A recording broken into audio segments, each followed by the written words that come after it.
l'atelier de formation ici se cadre dans le cadre du projet TAT. C'est un projet de la Banque africaine de développement, financé par la Banque africaine de développement. Donc TAT, c'est les technologies pour la transformation de l'agriculture en Afrique. Et nous, en tant que FARA, nous sommes responsables d'un composant qui traite du renforcement de capacité dans ce projet. Et là, spécifiquement, nous sommes ici au Sénégal avec les pays francophones de la région de l'Afrique de l'Ouest et du Centre. Le CORAF, dans ses initiatives, a toujours institutionnalisé les plateformes d'innovation pour la mise en œuvre de toutes les activités. Et dans ce cadre-là, il a eu à former des personnes dans différents pays pour pouvoir mettre en œuvre les plateformes d'innovation. Mais il s'avère qu'il y a toujours un besoin en renforcement de ces personnes formées ou bien même de ces champions qui avaient été identifiés pour pouvoir faciliter davantage des plateformes d'innovation pour arriver à des résultats de qualité.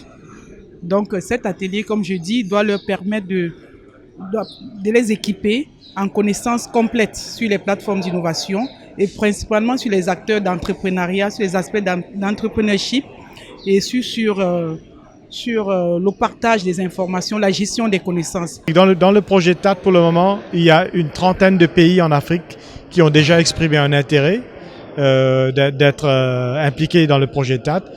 Ici, dans cet atelier, nous avons, je vous dis qu'on visait principalement les pays francophones, donc nous sommes à 7 pays de la région qui sont représentés.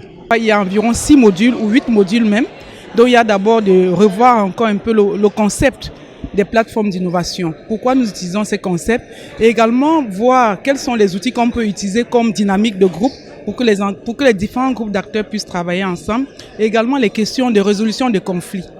Vous savez bien que les acteurs sont différents et divergents. Même s'ils travaillent pour un objectif commun, ils ont des intérêts spécifiques. Et à un moment donné, il peut y avoir des problèmes et il faut savoir gérer ces problèmes. C'est pour cela qu'un module principal sera porté sur les aspects de facilitation. Parce que si nous avons un bon facilitateur, il peut s'agir d'une personne ou bien d'un groupe de personnes.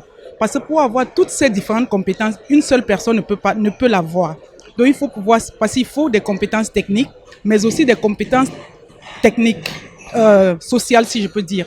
L'Afrique, on a le potentiel de production et de productivité. Ce qu'on a constaté, c'est que si on arrive simplement à doubler le niveau de productivité en Afrique, on aura pas mal de produits dont on n'aura plus besoin d'importer en Afrique. Et doubler la production agricole en Afrique, ce n'est pas impossible. C'est d'ailleurs c'est à la portée de tout le monde en Afrique, mais il nous faut travailler en collaboration avec les différentes parties prenantes des chaînes de valeur afin d'avoir une approche globale. On s'est rendu compte qu'on ne peut rien aujourd'hui sans l'industrialisation. C'est pour ça que vous allez voir que parmi les participants, il y a beaucoup du secteur privé.